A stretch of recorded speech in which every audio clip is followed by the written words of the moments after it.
Hello students, welcome back to our YouTube channel service study. बच्चों, आज मैं आप सभी के लिए एक नई वीडियो लेकर आया हूं जो कि क्लास 10th साइंस के ऑब्जेक्टिव क्वेश्चंस की वीडियो है। बच्चों, इस वीडियो में मैं आप सभी को इलेक्ट्रिसिटी चैप्टर के क्वेश्चन सॉल्व कराऊंगा और ऑब्जेक्टिव क्वेश्चंस आपके बोर्ड एग्जाम के लिए बहुत ही ज़्यादा इंपॉर्टेंट हैं। और इस तरह की ढेर सारी वीडियोस मैंने अपलोड करी है, तो उन सारी वीडियोस का लिंक आपको डिस्क्रिप्शन में मिल जाएगा, आप वहां से जाके वीडियोस देख सकते हो। तो फटाफट वीडियो को लाइक कर लीजिए। जो भी बच्चे चैनल पे नए हैं वो चैनल को सब्सक्राइब कर लें, साथ ही साथ बेल आइकन भी प्रेस कर लें ताकि इस तरह की इंपॉर्टेंट वीडियो का नोटिफिकेशन आपके पास सबसे पहले पहुंच जाए। तो बच्चों, अब हम चलते हैं अपने क्वेश्चंस पे। जैसा कि आप स्क्रीन पे देख पा रहे होगे कि 22 नंबर का क्वेश्चन दिया है। कह रहा है कि the heat produced by passing an electric current through a fixed resistor is proportional to the square of. बहुत ही बढ़िया क्वेश्चन है बच्चों। मैंने आप सभी को हीट का फॉर्मूला बताया था, हीट एनर्जी का, या फिर मैं ये कह सकता हूँ कि मैंने आप सभी को हीट एनर्जी का फॉर्मूला कब बताया था, जब मैं जूल्स लॉ ऑफ हीटिंग पढ़ा रहा था। यदि आपको जूल्स लॉ ऑफ हीटिंग का वीडियो देखना है तो मैं उस वीडियो का लिंक भी डिस्क्रिप्शन में प्रोवाइड कर दूंगा।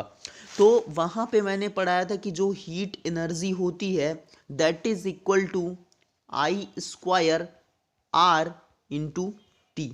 ठीक है, तो यहां पे हमसे क्या पूछ रहा है कि heat produced by passing an electric current through a fixed resistor is proportional to the square of. तो यहाँ पे अगर हम देखें तो हीट किसके प्रोपोर्शनल है, करंट के स्क्वायर के, मतलब कि स्क्वायर ऑफ द करंट के डायरेक्टली प्रोपोर्शनल है। तो हमसे पूछ रहा है कि किसके स्क्वायर के डायरेक्टली प्रोपोर्शनल है। तो यहाँ पे जो हमारा करेक्ट आंसर होगा दैट इज ऑप्शन सी बच्चों, मैग्नीट्यूड ऑफ करंट। ठीक है, पहला जो दिया है magnitude of resistance of the register, ये नहीं होगा क्योंकि उसके स्क्वायर के नहीं प्रोपोर्शनल है। टेम्परेचर ये भी नहीं है, टाइम ये भी नहीं है क्योंकि उसके स्क्वायर के नहीं है। ठीक है, तो करेक्ट आंसर हमारा होगा मैग्नीट्यूड ऑफ करंट के स्क्वायर के प्रोपोर्शनल है, option C that is correct answer. Next question देख लेते हैं बच्चों। 23 नंबर का क्वेश्चन दिया है। कह रहा है कि the current passing through an electric kettle has been doubled, the heat produced will become. यही जो फॉर्मूला अभी हमने बताया, इसी फॉर्मूले से आप इस क्वेश्चन को भी सॉल्व कर सकते हो। क्या कह रहा है कि current passing through an electric kettle, एक इलेक्ट्रिक केटल है, उससे इलेक्ट्रिक करंट पास हो रही है। तो अगर उस करंट को डबल कर दिया जाए तो उस इलेक्ट्रिक केटल द्वारा जो हीट प्रोड्यूस्ड हो रही है बच्चों, वो कितनी हो जाएगी, देख लेते हैं। एच का फॉर्मूला होता है आई स्क्वायर आर इंटू टी। ठीक है, तो यहाँ पे हमको इन दोनों से तो मतलब नहीं है, करंट की बात कर रहा है और कह रहा है कि जो करंट है उसको क्या कर दिया जाए, डबल कर दिया जाए, मतलब 2i कर दिया जाए। तो हीट क्या हो जाएगी। तो अगर बच्चों आप यहाँ पे h इक्वल टू आई के जगह 2i पुटअप करोगे तो कितना हो जाएगा बच्चों, ये 2i का h इक्वल टू हो जाएगा 2i का whole square R into T. ठीक है, तो ये कितना हो जाएगा 4 times I square R into T. ठीक है, तो ये तो हमारा फॉर्मूला वाला है आई स्क्वायर आर टी, लेकिन ये कितना हो जा रहा है, 4 टाइम्स हो जा रहा है। इसका मतलब क्या है बच्चों कि अगर हम करंट को डबल कर देंगे तो जो हमारी हीट प्रोड्यूस होगी वो क्या हो जाएगी, 4 टाइम्स हो जाएगी। तो करेक्ट आंसर देख लेते हैं। पहला दिया हाफ, गलत है। बी वाला भी नहीं होगा, सी वाला दिया 4 टाइम्स, यही हमारा करेक्ट आंसर होगा, ऑप्शन सी। ठीक है, हीट हमारी जो हीट एनर्जी प्रोड्यूस होगी वो कितनी हो जाएगी, 4 टाइम्स हो जाएगी। नेक्स्ट क्वेश्चन देख लेते हैं बच्चों। नेक्स्ट क्वेश्चन स्क्रीन पे आपको दिख रहा होगा कि क्या कह रहा है। कह रहा है कि 24 नंबर का an electric fuse works on the, ये तो बहुत ही सिंपल क्वेश्चन है कि जो इलेक्ट्रिक फ्यूज होता है वो किस पे वर्क करता है बच्चों। मैंने पढ़ाया था कि heating effect of electric current, तो उसी पे वर्क करता है। तो हमारा कौन सा ऑप्शन करेक्ट होगा, ऑप्शन डी। ठीक है बच्चों, heating effect of electric current. तो heating effect of electric current में ये ऐसा होता था कि हीट प्रोड्यूस हो रही है और वो जब सर्किट हीट हो जाता था, मतलब उसमें जो भी वायर लगा रहता था वो जब हीट हो जाता था, तो हीट होने के बाद वो वर्क प्रोसेस में आता था। तो इलेक्ट्रिक फ्यूज़ है, जैसे घरों में फ्यूज़ का यूज़ किया जाता है, तो इसी के लिए यूज़ किया जाता है कि अगर वो हीट हो जाए तो वो वायर क्या कहते हैं शॉर्ट कर जाए, जल जाए, और हमारी पूरे घर का जो सिस्टम है वो सर्किट बचा रहे, वो ना जले, केवल छोटा सा फ्यूज़ जले और फ्यूज़ को हम फिर से नया लगा लें। ठीक है, तो करेक्ट आंसर है heating effect of electric current. Next question है बच्चों 25 नंबर का, कह रहा है कि the elements of electrical heating devices are usually made of. ठीक है, कह रहा है कि जो इलेक्ट्रिकल हीटिंग में डिवाइसेस यूज़ किए जाते हैं उसमें जो भी एलिमेंट लगे रहते हैं वो किसके बने हुए होते हैं बच्चों।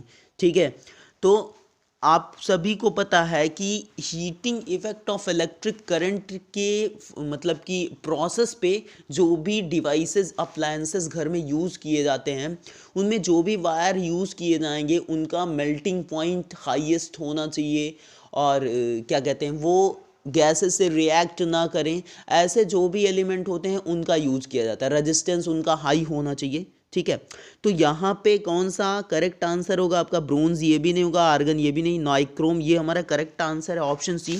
टंगस्टन भी आप बोल सकते हो, बट बच्चों यहाँ पे टंगस्टन नहीं होगा, क्योंकि हीटिंग इफेक्ट में जो डिवाइसेस मतलब कि जो डिवाइसेस वर्क करते हैं heating effect of electric current phenomena पे, तो उनमें जो भी एलिमेंट लगे रहते हैं ना बच्चों, उसमें अगर हम मेटल का कोई भी चीज़ यूज़ कर देंगे तो ठीक तो रहेगा, बट मेटल से ज़्यादा बेटर यहाँ पे नाइक्रोम रहेगा। तो करेक्ट आंसर हमारा क्या होगा? नाइक्रोम होगा। ठीक है, 26 नंबर का क्वेश्चन है, कह रहा है कि the heat produced in a wire of resistance x.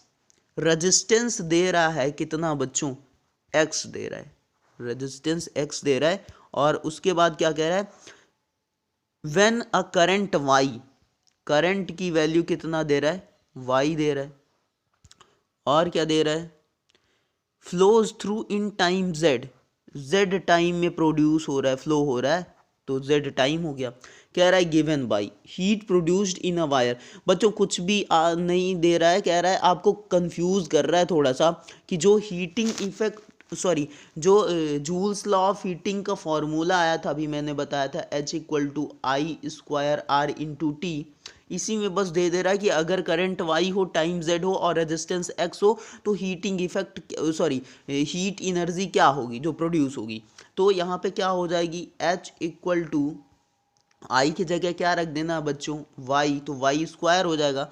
r की जगह रखना है x और t की जगह रखना है z, तो y² xz हीट क्या आ जाएगी? y² xz। देख लो आप, जो भी दिया होगा फॉर्मूला वही होगा हमारा करेक्ट आंसर। क्या आया था? y² H=y² xz। ठीक है, x रेजिस्टेंस हो गया, z टाइम हो गया, ठीक है, और y² क्या हो गया? करंट हो गया। तो y² xz कहाँ पे आ रहा है? ऑप्शन बी आ रहा है, तो ऑप्शन बी हमारा करेक्ट आंसर है, xz y², तो यही होगा। नेक्स्ट क्वेश्चन देख लेते हैं 20 की, which of the following characteristic is not suitable for a use of fuse wire. ठीक है, कह रहा है कि इसमें से कौन सी कैरेक्टरिस्टिक फ्यूज वायर के लिए सुटेबल नहीं है। देख लेते हैं। पहला दिया है थिन एंड सॉल्ट होना चाहिए, सही दे रहा है। दूसरा दिया है बी वाला थिक एंड सॉल्ट, सॉल्ट होना चाहिए बच्चों बट थिक नहीं होना चाहिए, तो ये हमारा करेक्ट आंसर होगा। सी भी हमारा सही है, लो मेल्टिंग पॉइंट होना चाहिए, higher resistance than rest of wiring, ये सभी ठीक हैं, तो हमारा बी वाला करेक्ट आंसर होगा। 28 नंबर का क्वेश्चन है, कह रहा है कि in a filament type light bulb most of electric power consumed appears as. तो यहाँ पे कौन सा ऑप्शन होगा आपका? बी वाला ऑप्शन करेक्ट आंसर होगा, इंफ्रारेड रेज। ठीक है, मोस्ट पावर जो कंज्यूम्ड होती है वो कैसी दिखती है, वो कैसी अपीयर होती है? Infrared rays. ठीक है, नेक्स्ट क्वेश्चन है बच्चों 29 नंबर का, स्क्रीन पे आपको दिख रहा होगा। कह रहा है कि which of the following is the most likely temperature of the filament of an electric bulb light bulb when it is working on the normal 220 volt supply line. हमसे कह रहा है कि इसमें कौन सा टेम्परेचर बेस्ट होगा जब एक इलेक्ट्रिक लाइट बल्ब जो होता है वो वर्क करता है 220 वोल्ट की सप्लाई लाइन पे। ठीक है, तो उसके फिलामेंट के लिए एक अच्छा सा जो टेम्परेचर होगा, मतलब एकदम नॉर्मल टेम्परेचर जो होगा, जो उसके लिए ठीक ठाक रहे, वो कौन सा होगा?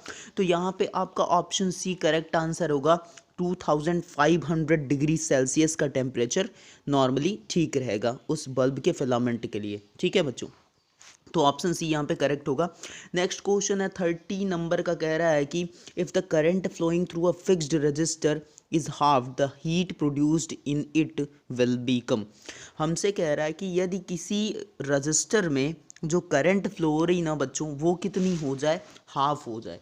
मीन्स करंट के लिए क्या बोल रहा है कि करंट जो हो वो क्या हो जाए, हाफ हो जाए, मीन्स I/2 हो जाए अगर पहले आई है तो हीट क्या प्रोड्यूस होगी। तो अभी हमने बताया जूल्स लॉ ऑफ हीटिंग, वहाँ से हम निकाल लेते हैं। ठीक है, हीट का फॉर्मूला क्या बताया मैंने बच्चों, I² R/T।